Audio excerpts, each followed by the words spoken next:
നമസ്കാരം, പ്രവാസി മലയാളിയിലേക്ക് സ്വാഗതം. ഇന്നത്തെ ഗൾഫ് വാർത്തകൾ ഒറ്റനോട്ടത്തിൽ. കഴിഞ്ഞ 24 മണിക്കൂറിനിടെ ഖത്തറിൽ 206 പേർക്ക് കൂടി കോവിഡ് രോഗം സ്ഥിരീകരിച്ചു. 232 പേർക്ക് രോഗമുക്തിയും ഉണ്ടായി. ഇന്നലെ 4071 പേർക്കാണ് പരിശോധന നടത്തിയത്. നിലവിലുള്ള ആകെ രോഗി 2869 ആണ്. 6,76,170 പേർക്കാണ് ആകെ പരിശോധന നടത്തിയത്. 1,21,152 പേർക്കാണ് ആകെ വൈറസ് ബാധ സ്ഥിരീകരിച്ചത്. മരിച്ചവരും രോഗം ഭേദമായവരും ഉൾപ്പെടെയാണത്. ആകെ 1,00,000-ൽ പരം പേർക്കാണ് രോഗമുക്തി ഉണ്ടായിരിക്കുന്നത്. ഇന്നലെ ആരും മരിച്ചിട്ടില്ല. UAE-യിൽ 2000-ൽ താഴേക്ക് പോയ കോവിഡ് ബാധിതരുടെ എണ്ണം 4 മാസത്തിന് ശേഷം വീണ്ടും 900 കടന്നു. മെയ് 22-ന് 994 രോഗികൾ റിപ്പോർട്ട് ചെയ്യപ്പെട്ട ശേഷം ഏറ്റവും ഉയർന്ന കോവിഡ് ബാധിതരെ കണ്ടെത്തിയത് ഇന്നലെയായിരുന്നു. 24 മണിക്കൂറിനിടെ ഫലം വന്നവരിൽ 930 പേർക്കാണ് കോവിഡ് സ്ഥിരീകരിച്ചത്. 5 പേർ മരിക്കുകയും ചെയ്തു. ജൂൺ 8-ന് ശേഷം 3-ൽ കൂടുതൽ മരണം റിപ്പോർട്ട് ചെയ്തതും ഇന്നലെയായിരുന്നു. പുതിയ കേസുകളിൽ 62% പുരുഷന്മാർക്കും 38% സ്ത്രീകൾക്കുമാണെന്ന് ആരോഗ്യ മന്ത്രാലയം വക്താവ് ഫരീദ അൽ ഹുസ്നി പറയുകയുണ്ടായി.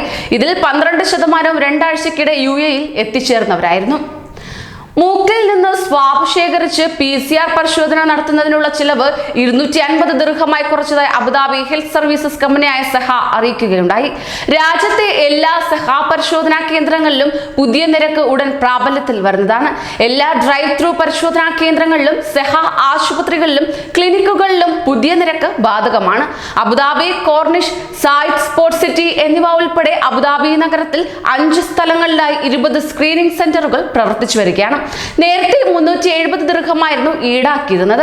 കോവിഡ് വൈറസ് ബാധിതരെന്ന് സംശയിക്കുന്നവർക്ക് പരിശോധന സൗജന്യമായി തന്നെ തുടരുന്നതാണ്. ആരോഗ്യം, വിദ്യാഭ്യാസം, ഗതാഗതം ഉൾപ്പെടെ സൗദിയിലെ 10 പൊതുമേഖലാ സ്ഥാപനങ്ങൾ സ്വകാര്യവൽക്കരിക്കുന്നു. 2017-ൽ രൂപീകരിച്ച സമിതിയുടെ നിർദ്ദേശങ്ങൾ കഴിഞ്ഞ ദിവസം ചേർന്ന മന്ത്രിസഭ അംഗീകരിച്ചതോടെയാണ് നടപടി വേഗത്തിലാക്കിയത്.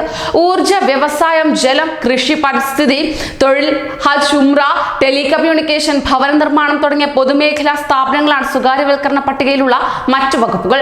സർക്കാർ സർവകലാശാലകളും തൊഴിലധിഷ്ഠിത പരിശീലന കേന്ദ്രങ്ങളും സ്വകാര്യ മേഖലയ്ക്ക് കൈമാറുന്നതാണ്. ഖത്തറിൽ ഇന്നും നാളെയും ഇടിയോടുകൂടിയ മഴയ്ക്ക് സാധ്യതയുണ്ടെന്ന് കാലാവസ്ഥാ വകുപ്പ് അറിയിച്ചു. പെട്ടെന്നുള്ള ശക്തമായ കാറ്റിന് സാധ്യതയുള്ളതിനാൽ തന്നെ തീരപ്രദേശങ്ങളിലും കടലിലും കാഴ്ചാപരിധി കുറയാനിടയുണ്ടെന്ന് അധികൃതർ മുന്നറിയിപ്പ് നൽകിയിട്ടുണ്ട്.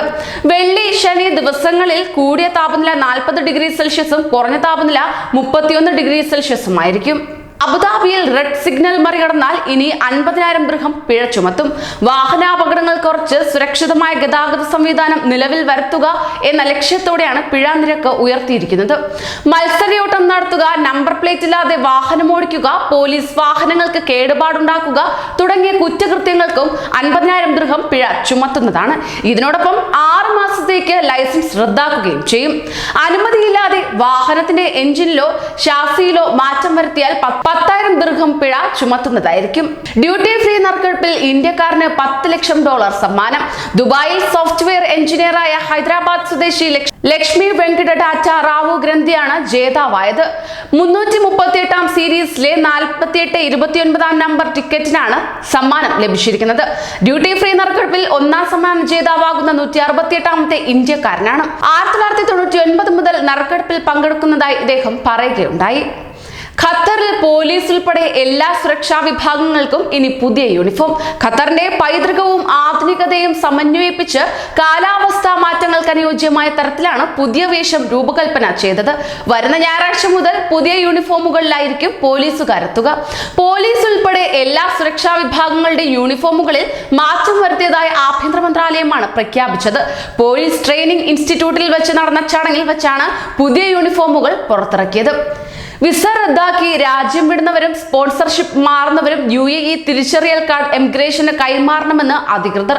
വിസ റദ്ദാക്കാനുള്ള അപേക്ഷയോടൊപ്പം തന്നെ തിരിച്ചറിയൽ കാർഡും സമർപ്പിക്കണം. പുതിയ വിസയിലേക്ക് മാറുകയാണെങ്കിൽ കാർഡ് മാറ്റി വാങ്ങണമെന്നും വ്യക്തമാക്കി. കാർഡിന്റെ കാലാവധി തീർന്നാൽ 30 ദിവസത്തിനകം പുതുക്കണം. ഇല്ലെങ്കിൽ വൈകിയ ഓരോ ദിവസത്തിനും 20 ദിർഹം വീതം പിഴ ചുമത്തുന്നതാണ്. പ്രതിമാസം പിഴയിനത്തിൽ 1000 ദിർഹം വരെ ഈടാക്കാൻ വ്യവസ്ഥയുണ്ട്. വിസ കാലാവധി തീരും മുമ്പ് federal authority four identity and citizenship mobile സന്ദേശം അയക്കുന്നതാണ്. 12 വയസ്സിന് മുകളിലുള്ള സ്കൂൾ വിദ്യാർത്ഥികൾക്ക് അബുദാബിയിൽ സൗജന്യ കോവിഡ് പരിശോധന നടത്തുമെന്ന് വിദ്യാഭ്യാസ വിജ്ഞാന വകുപ്പ് അറിയിക്കുകയുണ്ടായി. അബുദാബി ആരോഗ്യ സേവന വിഭാഗമായ സേഖയുടെ കീഴിലുള്ള ആശുപത്രികളിലും അതത് സ്കൂളുകളിലും ഇതിനായി സൗകര്യം ഒരുക്കുന്നതാണ്. ഈ വിഭാഗം വിദ്യാർത്ഥികൾ സ്കൂളിൽ എത്തുന്നതിന് മുമ്പ് പരിശോധന പൂർത്തിയാക്കുമെന്ന് അഡക് വ്യക്തമാക്കി. പരിശോധനയിൽ നെഗറ്റീവായ വിദ്യാർത്ഥികൾക്ക് മാത്രമേ സ്കൂളിലേക്ക് പ്രവേശനം അനുവദിക്കുകയുള്ളൂ. കൂടുതൽ പ്രവാസി വാർത്തകൾക്കായി ഈ ചാനൽ സബ്സ്ക്രൈബ് ചെയ്യൂ.